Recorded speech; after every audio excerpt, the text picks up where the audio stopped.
so much involved with events planning. But of course I have my full-time 8 to 5 job as a banker. Nikisummarize sana, I'm a creative nerd. I'm trying to venture into many different categorical arts. Founder and CEO of Let's Go Mental Kenya. I am a creative butterfly. My heart beats to the creative economy and the creative industry. I've been a creative. I think this is something in my DNA, but obviously I got into a creative business in different aspects as I grew through. I'm 14 years old as a fashion brand called Lizo Bombo. I am 11 years old as a musician. My music brand is Kenso.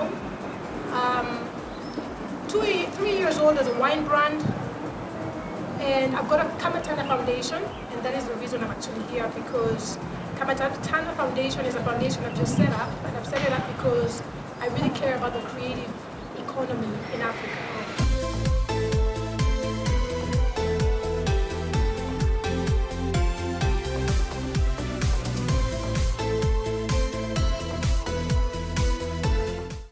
Another thing I also found out myself as well out of my own experience is sometimes what you need, like sometimes what you need is what she has.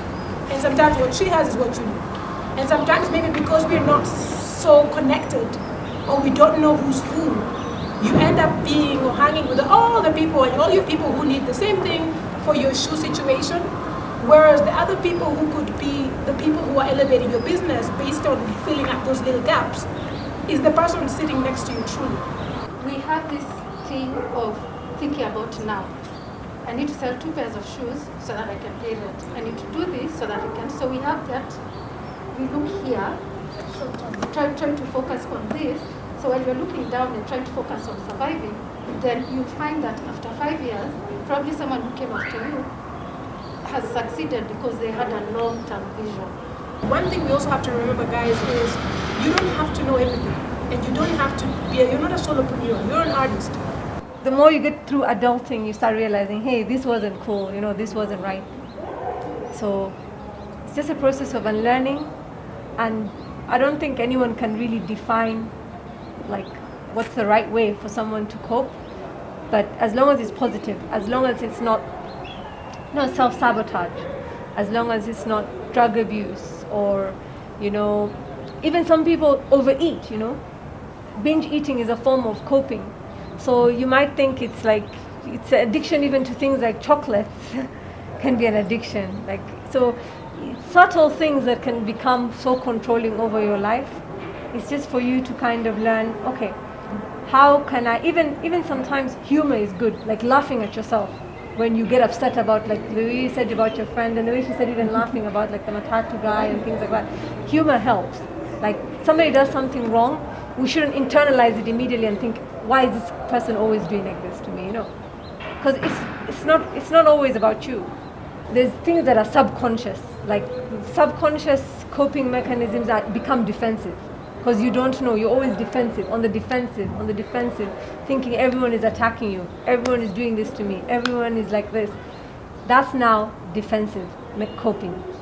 You need to now get into the positive coping where your environment and the people around you do not affect you. And it's hard because you go through life being affected by kids in high school, you go through life being affected by people in employment, you're always being affected by other people. So you learn to kind of internalize a lot of things.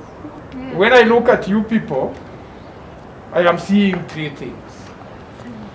The first thing that I'm seeing is that you are young people. The next thing I'm seeing, that you may not know whom you are, what you have, which has a market somewhere. I have a hobby of selling bombes and boozes when I'm free, when I'm at home. And I have come up with a saying that every bull has got its market day and its buy. What does that mean? How is that relevant to what I want to tell you people? Each and every one of you has a talent in you which may be silent, which you may not be aware of. Not being aware of is the worst. Being silent is not too bad because at the end of the day it may shout and you may hear it. So I would want to challenge each and every one of you. Sit down, look at yourself in the mirror and ask yourself, what is that talent which is in you, which is silent? The next question that you need to ask yourself, can there be a market for this talent? The answer is yes, but depends on what answer you will get.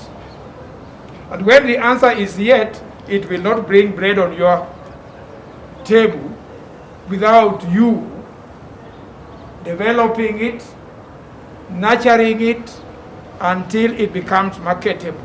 But you must also identify that market.